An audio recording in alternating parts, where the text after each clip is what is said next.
Shabbat Shalom.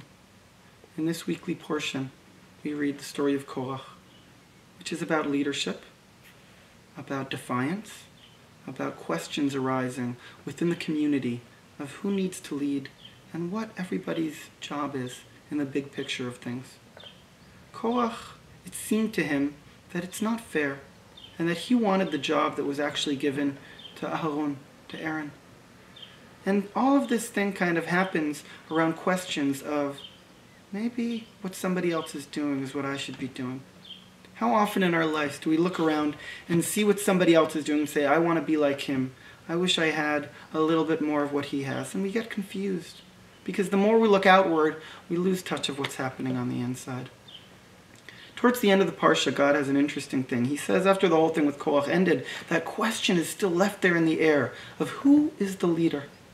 Who is the spiritual leader that God chose? So God says, take the staffs of every one of the leaders of the tribes and take them and put them in the ark. Put them inside the Ohel Moed, in the Holy of Holies, and leave them there overnight. And come in the morning. And when you come in the morning, you will see which of you is the one that God chose. Okay, so what happens? They each bring their staff and they leave it there. And they come in the morning, and it says that the staff of Aharon blossomed, and actually blossomed, and it was an almond tree, so there were almonds there, and it gave fruit.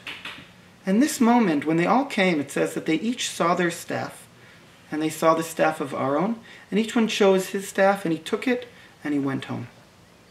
And that was the end of that. Now the pshat, the simplistic understanding is that Aaron was the only one that blossomed. But the Meshiloach, Reb Mordechai Yosef Leiner of Ishbitz, a great Hasidic master from the middle of the 19th century, he says the truth is that something else happened here. Even though it says about Aaron's staff that it was the only one that blossomed, it was the only one that bore fruit, that gave fruit. But every one of the staffs blossomed. And he looks and it says that when everyone saw their staff and they took it and they went, he says the word in the translation of Unkelus doesn't say that they saw. It says they recognized their staff. Recognizing is an interesting thing. It's different than seeing. Actually, the word is to recognize. Something that was in our cognition, but we return to it. We come back to it. The Meshiloach says it's almost as if two brothers who haven't seen each other in a very long time, and then they recognize each other, and they meet and they embrace. That moment of recognition is a very deep moment. The moment that each person saw his staff and said, that's my place in the world. And that was a moment of blossoming. What is a blossoming? What is a flower? There's a mystical teacher by the name of Eckhart Tolle. And in one of his books, he speaks about the flower being a universal symbol of enlightenment. He says in all the great religions, there's a moment where the Buddha is sitting under the Bodhi tree, and the moment of his enlightenment is the moment that the tree bursts into blossom. There's actually a teaching that the Buddha taught, where he held a flower once, and all of his students looked around him, and he didn't say a word. One of his students looked at him and smiled. And that student, he smiled back at him and gave him the flower. That was the beginning of the transmission of what we know today is called Zen Buddhism. It's about this experience. The one who smiled suddenly understood. In all religions, Jesus, he teaches that we have to learn how to live like a flower, and the lily is a symbol also of Christian mysticism. So we see in all these religions and all these traditions, the flower was one of the first things that wasn't just about functionality. In functionality, I need to eat. I need to find refuge. I need to take care of what needs to be done. A flower isn't functional, but a flower connects us to the depth of what is beyond.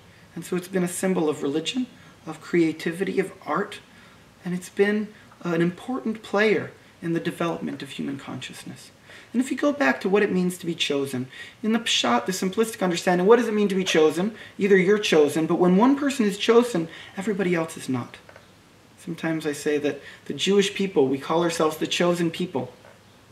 The chosen people, every religion has this tradition that they're the chosen people. And if I speak about it as a psychologist, I sometimes tell parents, if you make every one of your children believe that they're the chosen, that they're your favorite child, you're doing a good job. So if we're chosen people or not, I don't know, but it means God is doing a good job. The fact that every one of his children thinks that they're chosen, because functionally, we can't all be chosen. But in the world that reflects itself, not in functionality, but in this flower, a flower is a symbol of beauty that can be for everyone, that everyone can enjoy it. It can be a symbol. It could allow us to completely transform ourselves the same way that a flower does and go beyond what is functional into a different understanding. And that is the experience of what all of these Nesi'im, the leaders, went through. Not just that they saw that their flowers didn't blossom. They saw their flowers did blossom.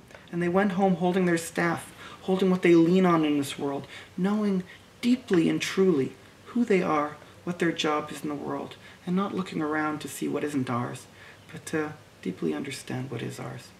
Shabbat Shalom.